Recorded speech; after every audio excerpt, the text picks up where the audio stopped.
hoje a gente tem, né, já virou lei, a macrozona 5 e a 9, mas existe essa proposta de parque linear, de novas medidas de conservação. Nas outras macrozonas também, a gente acha que é um sistema interessante e que vale a pena, porque ele conecta os fragmentos, recupera as áreas de preservação permanente e onde é interessante a gente coloca as estruturas de lazer, ciclovia, enfim. Então a gente resolveu manter isso. Mas a gente foi ver a situação, né, de implantação desses parques ou não e por que eles estão ou não implantados, né, para ver o que está acontecendo, se vale a pena, o que a gente precisa fazer.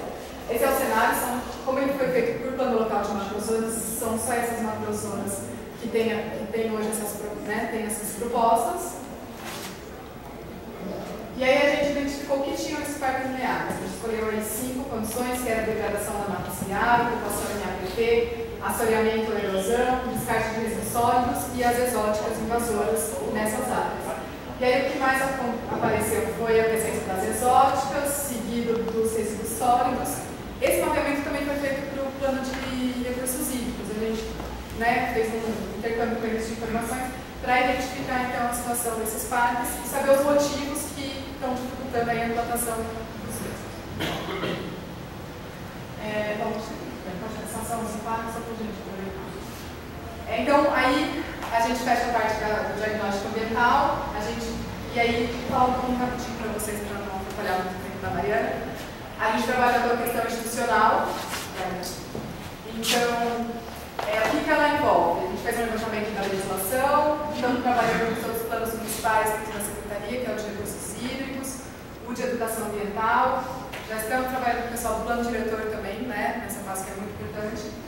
E aí, esse daqui é o resultado de um cruzamento que a gente fez com o mapa de fragilidade hídrica e a nossa questão das áreas verdes, né, que a gente fez uma média ponderada aí dos dois mapas. Também por microbacia e identificou a situação mais crítica, que é justamente aquela microbacia que eu mostrei para vocês. Então aqui tem tanto a fragilidade em relação às áreas verdes quanto a fragilidade hídrica, né? E isso aqui a gente está levando como base para as decisões também do plano diretor. Aqui foram algumas reuniões que a gente fez com o grupo de trabalho do plano, né, que envolve aquela secretaria que eu comentei com você. E foi muito interessante que a gente identificou aí, a gente chamou de árvores de problemas, 9 árvores de problemas que envolvem fragmentação, isolamento, a questão de valor mesmo que essas áreas possuem, quais políticas públicas a gente tem que ter para esses espaços de forma integrada. E aí aqui a gente foi fazendo um diagnóstico dos problemas que se referem a essas áreas, quais as pastas que estão principalmente relacionadas a esses temas para que a gente possa tratar depois especificamente com elas, discutir internamente. Trabalhamos uma área só sobre bens tombados, outra sobre unidades de conservação, que a gente também tem muito que avançar,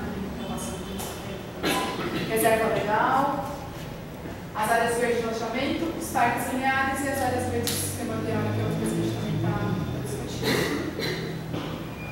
Fizemos as oficinas participativas com a população, no total foram 5 oficinas participativas nas 5 bacias no município.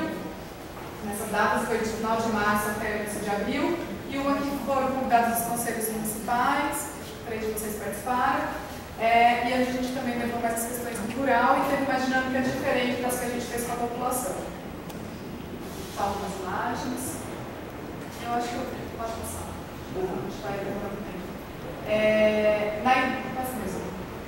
Nas oficinas com a população, a gente levou um mapa de Campinas, e aí discutiu com eles as áreas que eles frequentavam e o porquê, né? Perguntando então, o que levava eles a frequentar, eles apontavam aqui, cada bolinha aqui era colocado um alfinete, uma foto bem grande, e eles falavam, eu frequento, por exemplo, a Praça do Padre Anchieta, porque tem a pista de skate, enfim, então a gente conseguiu identificar o que atrai, o que leva a população a frequentar esses espaços. O principal motivo foi principalmente esporte, que é um campo de futebol, o pessoal frequenta. Então, é um indicativo que a gente vai fazer e a área mais frequentada vai parar o nosso de base. Assim, a gente também perguntou as áreas que eles conhecem, mas não frequentam. Então, a própria, às vezes, a área do Paraxeta não frequenta porque não tem segurança, enfim, é um exemplo, né? Então, aqui também estão mapeadas essas áreas, os motivos que não os levam a frequentar, e aí o principal motivo foi a falta de estrutura. Mas aí, tudo isso tem detalhado, a gente tem relatórios oficina está disponibilizada lá no site para vocês terem conhecimento. E aí, para eles também planejarem com a gente, identificarem áreas potenciais para se transformar em áreas verdes de função social. E aí, então, são as bolinhas em amarelo. E que deveriam ter essas áreas. Então, infraestrutura de lazer e esporte. Então, com isso, a gente já consegue identificar o que os atrai, o que repele a população e como a gente tem que trabalhar em cima dessas áreas. E aqui foi um trabalho que a gente fez com conselheiros, instituições de pesquisa, então tinha o pessoal da PUC, CAT, que participou dessa oficina, e a gente fez um trabalho diferente que foi perguntar, então, em cima daqueles dois mapas que eu mostrei para vocês, do social, do teste e da condição da diplomacia, discutir e pensar. Em cima desse cenário, o que a gente tem que fazer? Quais são as propostas? O porquê? Que ações? Dificuldades? Prioridades? E aí a gente tem duas propostas que a gente está internalizando agora, então, na nossa fase de prognóstico, enxergando essas colocações, e aí que vai complementar com a visão de futuro que a Mariana vai ter na próxima oportunidade. Mas aí você já tem conhecimento desse material e entender tudo que a gente fez, senão ia ficar muito claro. Essa foi a oficina que a gente fez com conselheiros. Já tivemos uma consulta pública da fase de diagnóstico, que foi no final de abril. E para fechar a questão da participação da população, a gente disponibilizou durante 3 meses um questionário. Estamos tabulando aí os dados agora. E aí a gente já pergunta quais áreas verdes também você frequenta, o quanto você deve caminhar, enfim, não sei se vocês preencheram ou não, mas que também dá um cenário, principalmente na questão das áreas verdes social, para complementar esse trabalho. E é só o primeiro questionário, na verdade, a gente vai ter um segundo, que é justamente esse que a gente vai apresentar agora. E o convite vai ser estendido à população de Campinas, não somente para os conselheiros e aqueles que trabalham no meio ambiente. Aqui eu vou explicar assim que a agora, falar. Um minuto.